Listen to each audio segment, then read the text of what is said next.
We are back. Hello. More Worlds Dawn. Developer Let's Play Extravaganza.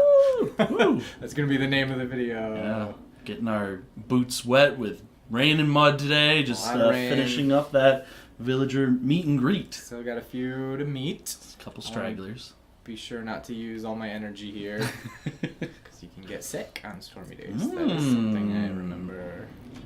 Yeah, and I was gonna say getting sick this early that'd be a minor setback at this point. Yeah, we got a lot of crops to plant. Mm-hmm. All right, here's Hunter, another marriage candidate. I feel like you should voice Hunter. I can do this. Okay. Guess that makes us neighbors, doesn't it? Be sure to drop on by if there's something you need. That's pretty good. He is that character for sure. I love his hair. Yeah, very swooshy.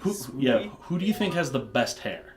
Ooh. Yeah. Because I love such a magnificent beard. He's got a good beard. Yeah, Benjamin's got this awesome beard. Who's got the best hair? A couple of good beards. Hair.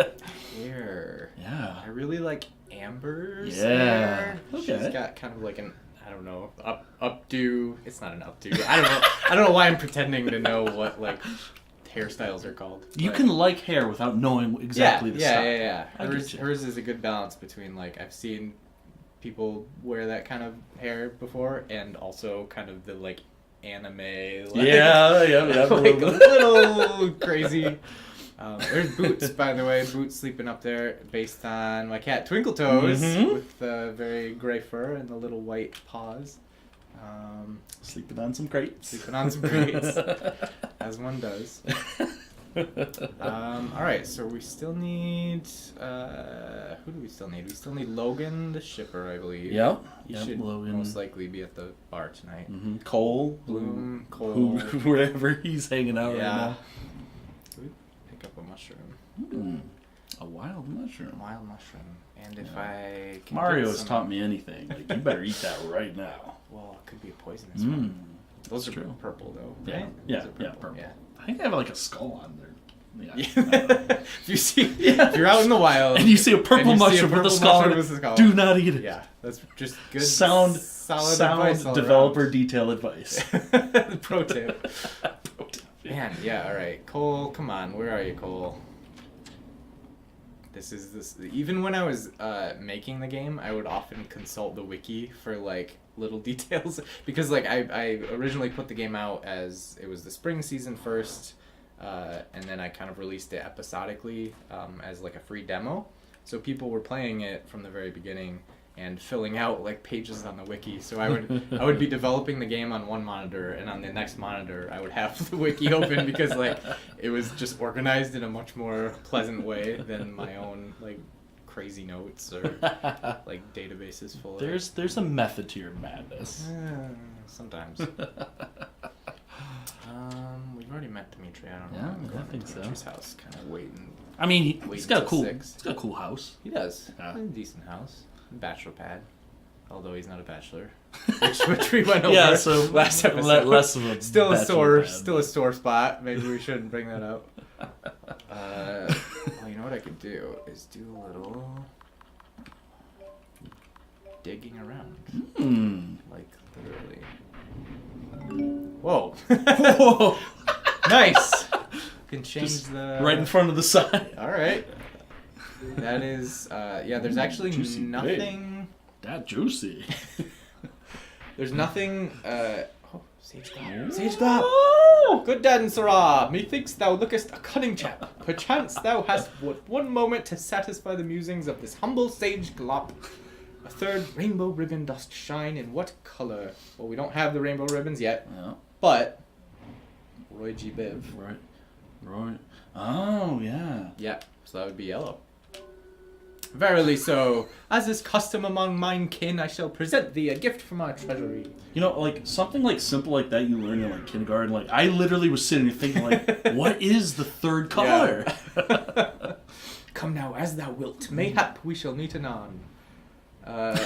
Sage Glops, fun little devils, were actually a relatively late addition to the game.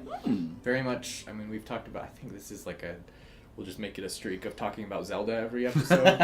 But they're, again, inspired by just like the weird, whimsical creatures and characters that you can find in some of those like old, RPGs and Zelda games. Zelda does a great job. Zelda does a great job with that, yeah.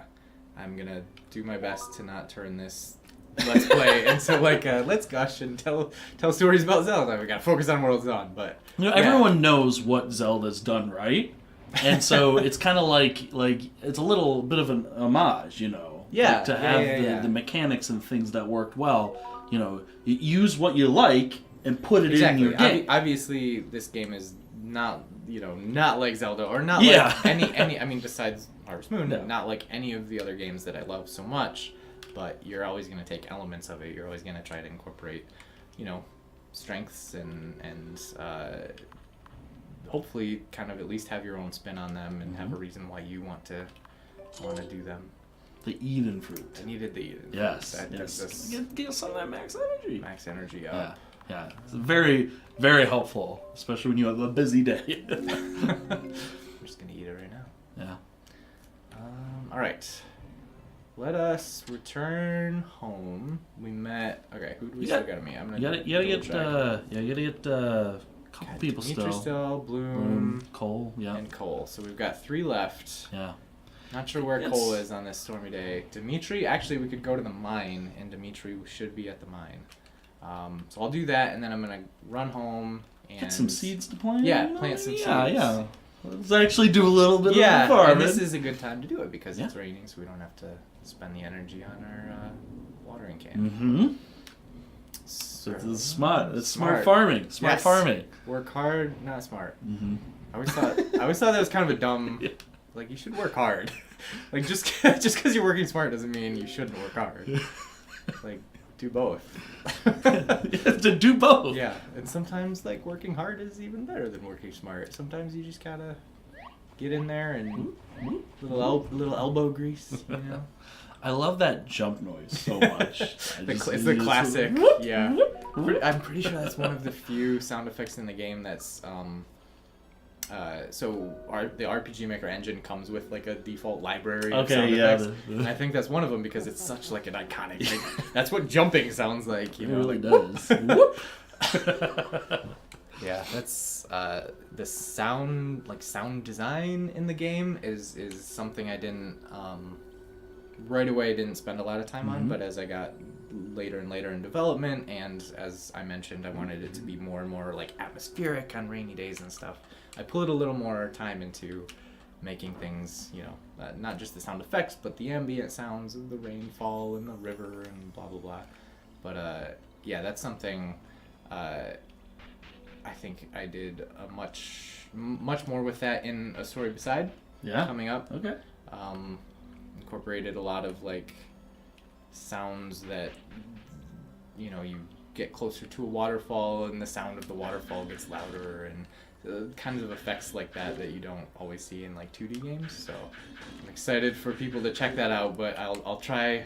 Yeah, World's Dawn. Focus on World's Dawn. I wasn't planning to do any mining today.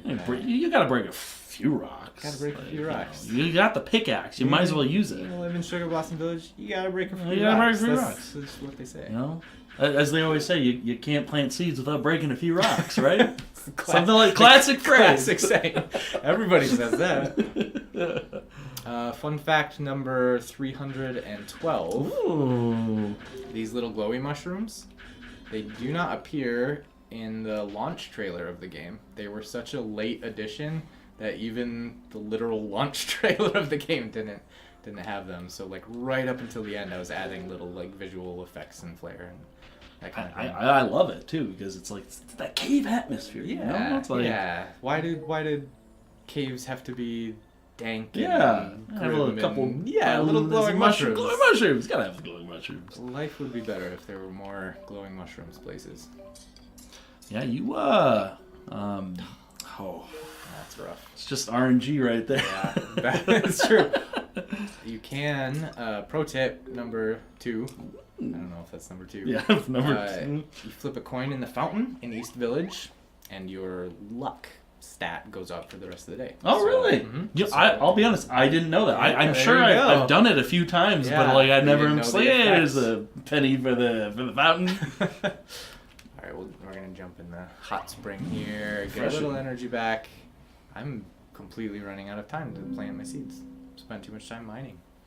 Yeah, no, but it's time well spent still. There's not really a waste of time. It's an interesting balance in this sort of game, both playing and making this sort of game, because I know some people who can play, you play Call of Duty or something that's like high octane and you're shooting and you're running and it's crazy exciting. That doesn't stress them out at all. But a game like this completely like overwhelms them with stress because it's all about the clock. It's like time management, so it's like a different kind of stress, like wanting to like optimize every second. But it's not the kind of game I was trying to make. Hopefully people can enjoy it at their own pace and not feel like they have to always, be doing the right thing every second. Well, I mean, the thing is that, like, you designed it to where, like, you can, pull up spreadsheets and, like, do all of the planning, everything, but also, like, take it at your leisure. I always think about, and this might date me a little bit, like the very first Pikmin game, where it's like, you have 30 days until, like, a game over, and it's like, then, I'm, so stressed out. It's like, you gotta just keep doing it, because you don't want to get to the end of the 30 days, because then that's game over. And it's it's not like that. Like you can take it at your leisure and still get stuff done, or like, bust your butt and do all of the work. Yeah, and I know some people, I mean, it'll resonate differently with some people, because even just like having the clock there, could be stressful, but yeah, exactly. But it's nothing, hopefully nothing like that original Pikmin game, which was just like... I like how you said you were dating yourself. I was expecting you to go like Atari or something. Okay, like Pikmin or quite. GameCube is not, it still doesn't feel that long ago to me. Right. Going on 20 years when I really think about it. I know. That's the thing that gets me. Is like, that kind of was a little bit ago. That was a while ago. That was your dog chow. Dog chow. Gotta get that dog chow. Rare ashen foxes sighted in the woods. That might be maybe something you should probably check out. Yeah, I think that's gonna be something we're gonna want to see.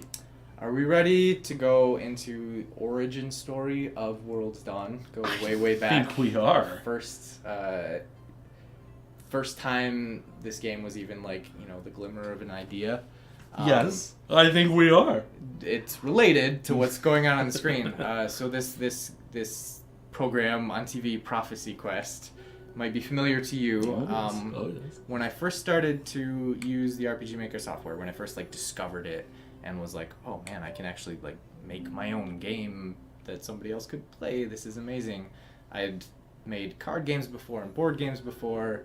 I had made PowerPoint games, which isn't really a thing, but I would basically make in MS Paint. I would make like backgrounds, and you would just click on different things like on the screen, and it would take you to a different slide, which was a different background. So it was like kind of the same style. Maybe I'll throw some pictures up as like B-roll, because talking like intro visual basic. It's pretty crazy how similar that ended up being. Like I was like maybe 9, maybe 10 years old, and these PowerPoint games are like, it's like a Harvest Moon style top-down game where you click like from map to map. See, I would love to see that. Yeah. Because because I'm all about like the origins. Yeah. And seeing something like that, like even rough around the edges, is still kind of like you can see. Oh, it's rough. I was just a kid, but yeah, I mean. If you were 9 years old and you were doing that, like, what was I doing when I was 9? I was clearly playing video games. Playing video games. I was clearly, I don't know, like I clearly needed to do this. Like, this is what I was meant to do, But anyway, that brings me to making an actual game that looked like a real game in RPG Maker, right? So I discovered this software. We're talking 2006, 2007 maybe. And immediately made the same mistake that every single person does when they first discover RPG Maker. And what is that? Launch right into an epic, like, crazy tale of adventure and fantasy and, like, this giant open world 30-hour, like, which obviously never got finished. It's the same story for, you know, like everybody that starts experimenting with RPG Maker. Any amateur game designer will do, you know, they'll just like bite off way more than they can chew.